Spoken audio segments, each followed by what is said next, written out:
shoveling by a non-Jew.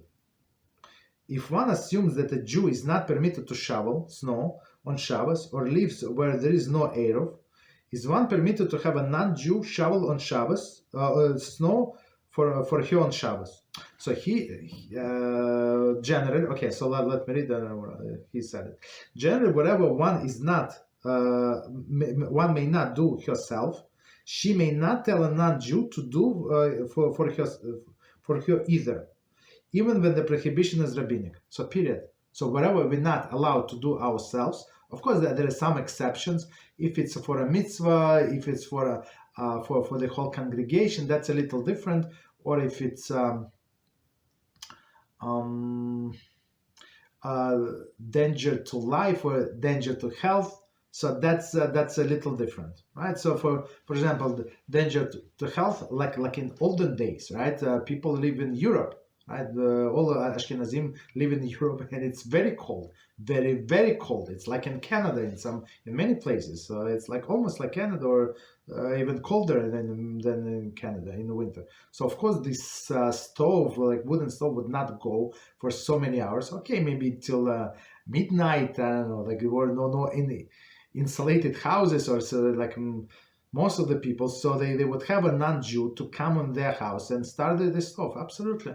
Right, because it is a danger, especially if you have an elderly person, right, in your house. So for them to get sick and die, like on all the days, it's 1, 2, 3. In few weeks, a person is gone, or a little baby, or children in general, or a woman just gave birth. So all of these people considered to be halachically like a sick person whose life is not in danger, right? Like always.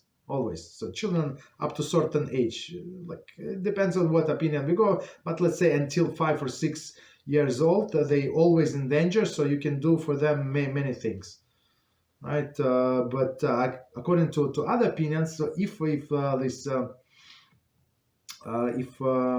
child is sickly child, even up to 9 years old, so you can do many things for them. Understand? So of course they would ask non-Jew, and non-Jew would come and start the stove and heating system. That's for sure. There is no question about it. Okay, so that's our question, right? And Beezrat Hashem, I'm planning this class also. We'll see when. It's a separate topic, absolutely separate topic. What you are allowed and what you are not allowed to ask a non-Jew, right? So, but general rule, whatever is not allowed to you. No, you're not allowed to ask somebody else to do it for you, Jew or non-Jew, right? But as we said, with the non-Jews, there is some exception.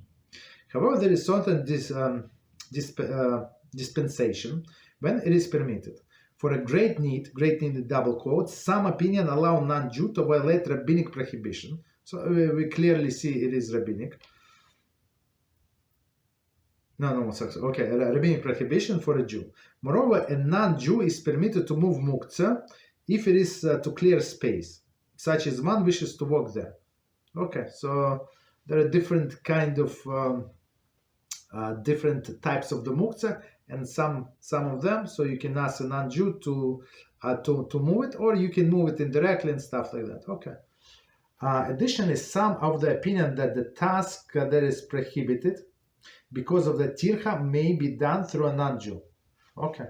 So tircha meaning great bother. Okay. Okay. So one more time, if there is an eruv.